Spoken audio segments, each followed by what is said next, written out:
Tu es perfectionniste, tu pinailles pour des détails, tu veux tout contrôler, tu veux tout gérer, tu as trop du mal à déléguer. Si cette attitude te parle, eh bien cet épisode est pour toi parce que je vais t'expliquer le lâcher prise, pourquoi il faut lâcher prise et surtout comment lâcher prise.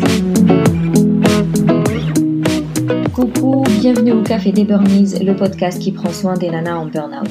Je m'appelle Sarah, je suis infirmière, naturopathe et ma mission est de t'aider à déculpabiliser, à sortir de ton isolement pour recharger tes batteries et être épanouie. Chaque semaine, que ce soit en solo avec une nana inspirante, on parlera dévalorisation, échec, burn-out, épuisement, mais aussi résilience, espoir, reconversion et surtout trichothérapie. En ce moment, je suis en plein self-challenge, c'est-à-dire que je propose 5 jours de coaching pour mettre des actions claires, concrètes, pour avoir ton plan d'action super ultra personnalisé que tu pourras mettre en place du coup pour aller mieux. Donc si tu veux profiter de ces 5 jours d'accompagnement, inscris-toi au Self-Care Challenge, tu trouveras le lien dans le descriptif de l'épisode. Sinon, détends les épaules, cohérence cardiaque et profite pleinement de cet épisode.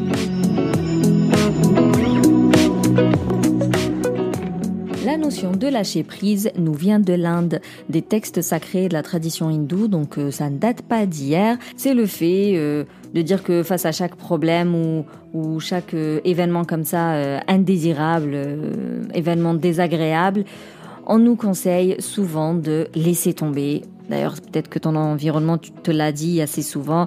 Te prends pas la tête, laisse tomber, passe à autre chose. Oh, c'est pas important, ça vaut pas le coup. Voilà, des termes comme ça qui renvoient toujours à ce fameux lâcher prise. Donc, c'est un conseil très récurrent, mais tellement difficile à mettre en place, même si toi, t'as conscience qu'effectivement, ouais, tu devrais lâcher prise. Mais t'as quand même du mal à lâcher prise. Par contre, truc très important, c'est de ne pas confondre en fait le lâcher prise avec le fait de laisser faire, de se marcher sur les pieds, de ne rien faire, d'être passif ou devenir laxiste, flemmard, négligent. Pas du tout. Quand t'es dans le lâcher prise, t'es quand même dans l'action. T'es toujours en train d'agir. C'est juste que tu vas agir différemment et de manière plus bénéfique pour toi, moins nocif, moins toxique, moins néfaste, quoi. Qui va te bouffer beaucoup moins d'énergie et qui va améliorer tes rapports avec les autres et du coup qui va améliorer même ta façon d'être avec toi-même, qui va t'aider à tendre vers cet épanouissement que tu as envie de tendre en fait, vers lequel tu as envie de tendre. Pardon. Et comme d'habitude, ce besoin-là de tout retenir et de refuser de déléguer, de refuser de lâcher prise tout simplement, elle est inconsciente. Mais alors totalement inconsciente. C'est pas quelque chose que tu fais exprès quoi. Et c'est toujours motivé par de la peur. Donc la peur d'un truc que tu ne connais pas, tu sais pas où tu mets les pieds, donc voilà, t'y vas pas. La peur de perdre quelque chose ou de perdre quelqu'un, la peur d'être déçu, d'être jugé, d'être rejeté. Voilà, c'est toujours lié à de la peur. Quand on n'a pas envie, quand on n'arrive pas à lâcher prise, c'est toujours en lien avec une peur qui est encore une fois inconsciente. Alors, pourquoi lâcher prise ? Pourquoi ne pas persister, persévérer dans le contrôle, même s'il est pathologique ? En fait, lâcher prise va te permettre de gaspiller moins d'énergie.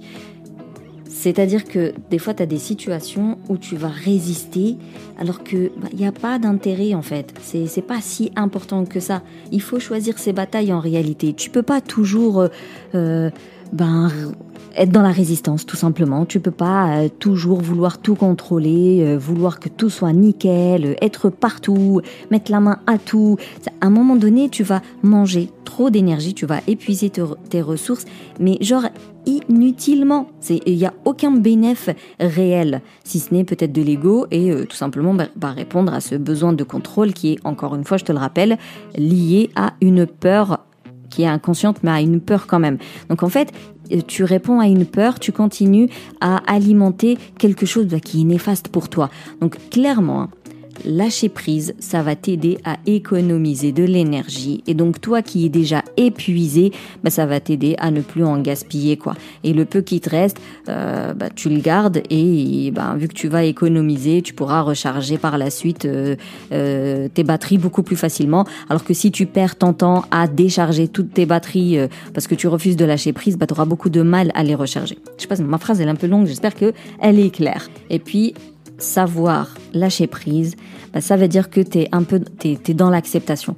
Je parle souvent d'accepter le burn-out, accepter le fait que oui, tu es fatigué, oui, tu es épuisé, oui, tu t'es effondré, oui, t'as des grosses lacunes. Genre, accepter que là, t'as atteint tes limites et non, tu n'es pas invincible.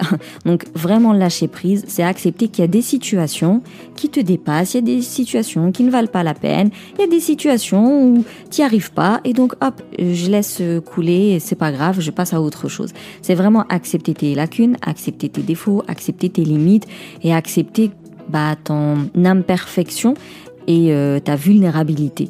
Tout ça, c'est un travail très difficile. Je dis pas il suffit juste de se dire ouais, j'accepte et tout va bien. Non, mais par contre, lâcher prise sur des petites choses, progressivement encore une fois, on fait les choses petit à petit. Donc apprendre à lâcher prise sur des toutes petites actions au quotidien va te permettre à commencer à accepter les différentes choses que je viens de citer petit à petit. Lâcher prise sur des situations conflictuelles, sur des... je sais pas si tu te prends la tête avec telle ou telle personne. Si tu lâches prise sur ces événements-là, ça va te permettre forcément de beaucoup moins cogiter, beaucoup moins ruminer et de sortir du fameux mood négatif qui t'emprisonne un peu dans le cercle vicieux du stress. Et bien sûr, lâcher prise, ça entretient, ça nourrit la résilience et du coup, quand tu as un imprévu qui te tombe dessus ou quand ton gamin il fait tomber son bol, donc t'as des céréales partout par terre alors que vous êtes déjà à la bourre pour aller à l'école, ou quand ton collègue il te fait des remarques désobligeantes, ou quand t'es à la bourre par rapport à un dossier, ou quand tu rentres chez toi t'es fatigué et tu vois que la maison elle est pas du tout rangée et qu'il y a des chaussures devant la porte, enfin bref, tous les petits trucs là du quotidien, même si c'est des petites choses, n'empêche que c'est les petites choses plus des petites choses qui font des pétages de plomb. Donc le fait d'être dans le lâcher prise, tu vas voir les choses différemment encore une fois, tu pourras conserver ton optimisme, ta positivité en te disant que ça, c'est une guerre qui ne vaille pas du tout la peine. Donc je vais garder mon calme et je vais faire autre chose je vais faire face à cet imprévu là de façon beaucoup plus zen. Et surtout, la scène pourrait très bien avoir une happy end, alors que si tu rentres dans le conflit, je rentre dedans et je te crie dessus parce que t'as pas fait ce que tu devais faire et tu l'as pas bien fait, pas comme moi j'en ai envie et compagnie, forcément c'est pas du tout la même fin. Donc en fait, lâcher prise, c'est vraiment comprendre qu'il y a des choses qui relèvent de tes compétences, sur lesquelles tu as un impact direct, et puis il y a des choses, t'as beau faire ce que tu veux, t'as atteint ta limite et tu ne pourras jamais agir dessus parce que ça te dépasse, ce n'est pas du tout à ta portée. Et lorsque tu comprends ce petit truc et que tu piges quand est-ce qu'il faut lâcher prise, tu verras que ça va te permettre de préserver ta santé physique et psychique. Sincèrement, ça va avoir un impact direct sur tes humeurs, sur ta gestion de l'émotion et du coup sur la santé mentale tout simplement. Alors, maintenant, comment faire pour lâcher prise ? Du coup, je vais te partager 5 actions qui vont t'aider à lâcher prise. Comme d'habitude, c'est des actions concrètes, mais surtout c'est des actions qui ont besoin de persévérance, de détermination, c'est-à-dire que tu les mets en place, tu les pratiques. Tu auras du mal à garder la régularité, mais le but c'est de garder la régularité, c'est au bout d'un certain temps que tu verras des résultats. Il n'y a rien de magique, le développement personnel c'est du bon sens, mais il n'y a rien de magique. Il va falloir passer à l'action, faire des choses, changer des comportements, et avec de la persévérance, de l'analyse, du réajustement, et tu recommences, et c'est vraiment au bout d'un certain temps de pratique que tu verras des résultats. Alors, la première action, c'est d'identifier les 4 désirs de base. Donc, en gros, tu as le désir de contrôler, le désir d'unité, tu vois, de faire partie d'un groupe, le désir d'amour et d'approbation, d'être reconnu par quelqu'un, et le désir de sécurité, de survie. Donc, le but est d'identifier lequel de ces désirs est un peu ton talon d'Achille. Est-ce que tu as ce désir de contrôle pathologique ? Est-ce que tu es plutôt animé par le désir d'unité ? Alors, qu'on soit bien d'accord. On a tous besoin d'appartenir à un groupe. Ça fait partie des besoins primaires de l'individu. Mais il ne faut pas que ce soit au détriment de ton bien-être. C'est-à-dire, tu peux faire partie d'un groupe Et si jamais tu dois te séparer de ce groupe, tout va bien, quoi. C'est pas grave, je vais le retrouver dans quelques jours. Si je fais une bourde et qu'à un moment donné, le groupe, j'ai l'impression qu'il me juge, tant pis, à partir du moment où moi je suis alignée, tout va bien. Par contre, on peut tellement vouloir appartenir à un groupe qu'on va soit s'effacer ou alors on va s'interdire tout échec ou on a trop peur de décevoir. Bref, on a tellement peur d'être rejeté qu'on va se donner à fond et on peut tomber dans le perfectionnisme d'ailleurs comme ça. Est-ce que tu t'empêches d'être toi-même pour rester dans ce groupe? En fait, c'est dans ce sens-là et du coup, tu vas pas lâcher prise sur tout ce qui va concerner le groupe. Ça peut être le désir d'amour, d'approbation. On veut tous être aimés, reconnus. C'est normal d'être comme ça, approuvé. Et là, c'est pas un groupe, mais des gens, tout ce qui nous entoure. Donc on va être à fond dans la générosité, dans le don de soi, au détriment de soi. Encore une fois, c'est cool de vouloir être aimé. C'est cool de donner de son temps pour aider l'autre. Il n'y a aucun problème là-dessus. À partir du moment où c'est dosé. Donc si toi, dans ton quotidien, tu trouves que tu donnes beaucoup à l'autre au détriment de ton bien-être, tu peux te dire que là, il y a une piste d'amélioration, il faudrait que je lâche prise là-dessus et que de temps en temps, je peux ne pas plaire à telle personne. De temps en temps, je peux dire non, je peux pas te rendre service. Elle va continuer à m'apprécier, la personne. En fait, c'est ça. Quand je dis c'est toujours relié à une peur, t'as peur d'être désapprécié par une personne si jamais tu lui dis non, je peux pas te rendre service. Donc pareil pour le groupe, tu as peur d'être rejeté d'un groupe si jamais t'es pas à la hauteur de leurs espérances. Pour le contrôle, tu as peur de perdre le contrôle, donc tu as peur de perdre quelque chose ou de perdre quelqu'un. Garde à l'esprit, c'est toujours lié à une peur. Donc si toi, en analysant un peu ton comportement, tu vois que tu as peur de perdre l'amour d'un individu ou d'un membre de la famille ou je ne sais quoi, et qu'à cause de ça, tu fournis énormément d'efforts, tu peux dire que là, c'est là où je dois revoir mon comportement. Ça peut être le désir de sécurité. Donc si tu es du style à être super méfiante, avoir le négatif partout. Dès que tu es dans une situation particulière, toi tu vas voir tout ce qui est à risque. Tu as peur de perdre l'amour de quelqu'un, tu as peur de perdre quelqu'un d'ailleurs, c'est des gens qui ont super peur de la mort. Tu as peur de perdre ton taf, quand te vole ta voiture, vraiment tu te sens pas en sécurité en fait. Du coup là, faudrait peut-être analyser un peu ton vécu pour comprendre d'où vient cette peur-là. Des fois c'est juste l'éducation, hein. On a tellement été éduqués dans un environnement attention, que forcément on a grandi avec cette peur, ce manque de sécurité. Des fois, notre vie, on a eu plein de couacs et plein d'incidents de vie qui font que on se sent pas en sécurité. Du coup, juste revois un peu ton vécu pour identifier les événements qui alimentent cette peur-là. Je dis pas que tu es une psychologue, de toute façon tu manques d'objectivité, donc tu pourras jamais faire le travail d'un psychologue, mais ça reste un cheminement, une réflexion qui va te permettre de comprendre ok, j'ai vécu ce truc-là, c'est pour ça que j'ai peur aujourd'hui, c'est pour ça que je lâche pas prise. Donc, sans jugement, ça va te permettre en fait de comprendre d'où ça vient et puis petit à petit, tu pourras lâcher prise. La deuxième action, c'est d'identifier un peu tous les événements, les actions, les personnes qui te font souffrir. Ça va t'aider en fait à lâcher prise parce que tu vas comprendre que ce truc-là, il te fait du mal. Et normalement, une personne équilibrée n'a pas envie de se faire du mal. Du coup, identifie les situations assez répétitives finalement où tu es toujours en colère et que ça se termine par de la culpabilité ou de la honte ou de la gêne ou de la cogitation et compagnie. Essaye d'identifier ces situations pour changer ton comportement parce que tu sais que ça te fait souffrir et ça va t'aider à lâcher prise. Idem, si tu as des personnes qui te font souffrir parce qu'elles sont toxiques ou je ne sais quoi, il va falloir lâcher prise et ne pas toujours être dans vas-y aime-moi, s'il te plaît, je veux que je te plaise. Je sais pas si c'est des phrases correctes, mais en gros la deuxième action c'est vraiment d'identifier les situations et les personnes qui te font souffrir et le fait de mettre ce mot-là dessus, cette situation et cette personne me fait du mal, ça va te permettre de lâcher prise au niveau de cette personne ou de cette situation. Alors, la troisième action, sans surprise, ça va être la connaissance de soi. C'est la base. C'est répétitif. Dans chaque épisode, j'en parle. Il faut vraiment se connaître, apprendre à se connaître parce que malheureusement, on n'a pas été éduqué là-dessus. Et c'est pas du mytho, c'est vraiment la base. Et c'est pour ça, moi, dans mon accompagnement de 5 mois dans le Kintsugi Boost Camp, je mets le plus d'outils de connaissance de soi possible. Le premier module, le deuxième module, c'est les plus longs parce qu'on est vraiment là pour que tu apprennes à te connaître, vu que je sais que par la suite, ça va être fluide et ça va rouler tout seul. Quoi.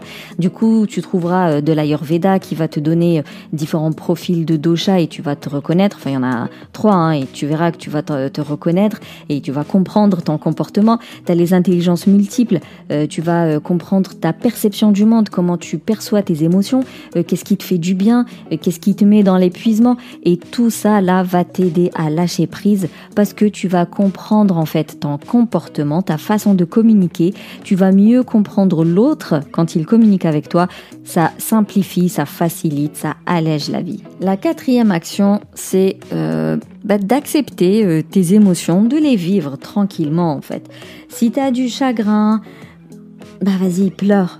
Pleure, c'est pas grave, t'es pas une petite nature, t'as pas besoin de te réprimer, t'as pas besoin de te cacher, parce que ça va te permettre de lâcher prise sur cet aspect parfait, invincible. C'est tout, t'es arrivé à ta limite, tu craques, eh bien craque et accepte que c'est ta limite, tout va bien. Et c'est pareil pour la peur. Si tu te sens comme ça, tétanisé, que t'angoisses, que t'es nerveuse et tout, mais dis-le, communique, parle. Ça va te permettre de toi t'en libérer. Parce qu'en fait, si tu t'opposes à ton angoisse et t'essayes de la réprimer encore une fois, si t'essayes de la contrôler ou je sais pas quoi, franchement, c'est là où elle va exploser et c'est là où tu vas ancrer un mal-être. Donc, si t'es angoissé, mais explose si nécessaire et parle à tous ceux qui sont autour de toi, explique-leur tes sensations, je me sens angoissée, regarde, je tremble, vraiment communiquer. Pareil, si tu as peur d'un truc bien précis, tu dis ce truc-là, je le sens pas parce que j'ai peur. Si tu te sens déprimé, il faut en parler en fait. Il faut en parler, ça te permet toi déjà de bien identifier ce qui ne va pas, de mettre des mots dessus et l'autre il va comprendre ton attitude, il peut peut-être t'aider. Et encore une fois, tu lâches prise sur je suis forte, invincible, il n'y a rien qui m'arrive. Et c'est pareil pour la colère. Alors, on n'est pas censé être en colère, on doit toujours être bienveillant, toujours être positif, il faut toujours être calme.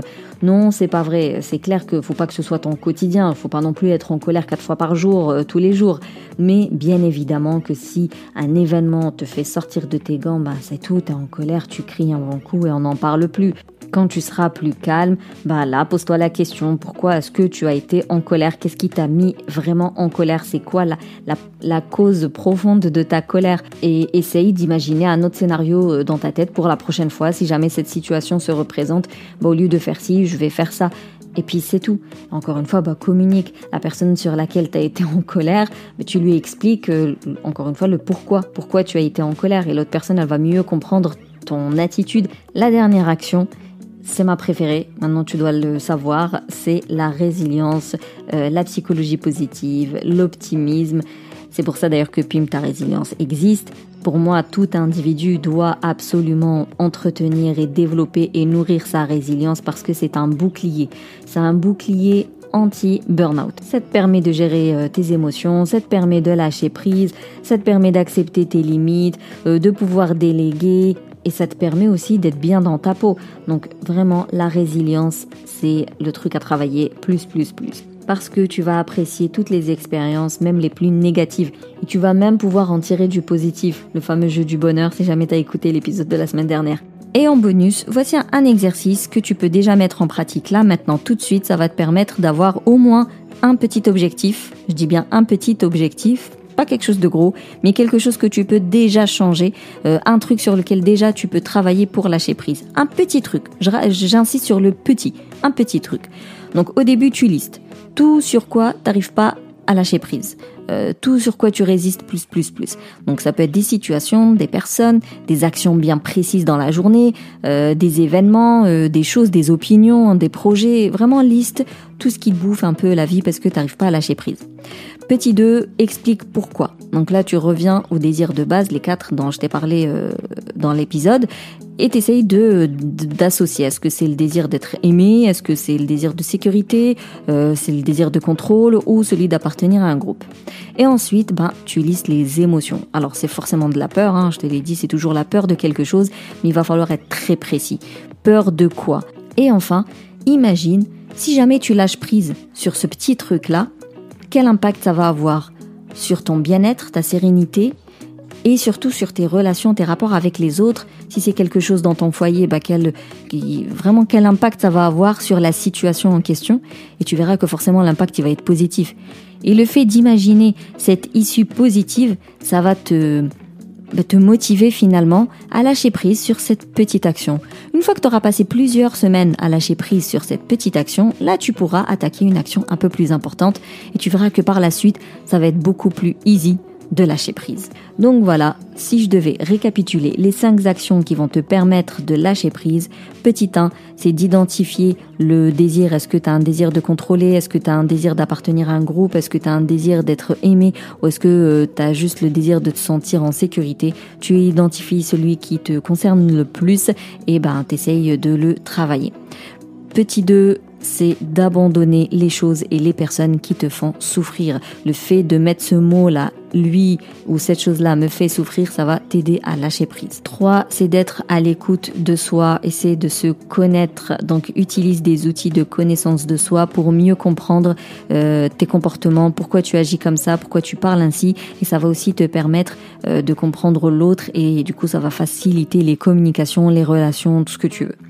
4, c'est vivre tes émotions, ne pas les réprimer, ne pas les rejeter. Même si la société veut qu'on soit des robots, eh bien non, nous sommes des êtres humains. Et même si on fait tout ce qu'il faut pour gérer nos émotions, ça nous arrive de sortir de nos gants, ça nous arrive de vouloir pleurer, ça nous arrive d'avoir peur et c'est normal. Donc vis le machin, identifie le pourquoi et puis réajuste pour la prochaine fois. Et enfin, 5, c'est la résilience, la positivité, l'optimisme. C'est ça qui va t'aider à mieux accueillir les imprévus, à mieux accueillir les événements désagréables et négatifs. Et c'est ça qui va t'aider à rebondir en fait malgré tout, passer à autre chose malgré tout et surtout à lâcher prise. Clairement, la résilience va t'aider à lâcher prise.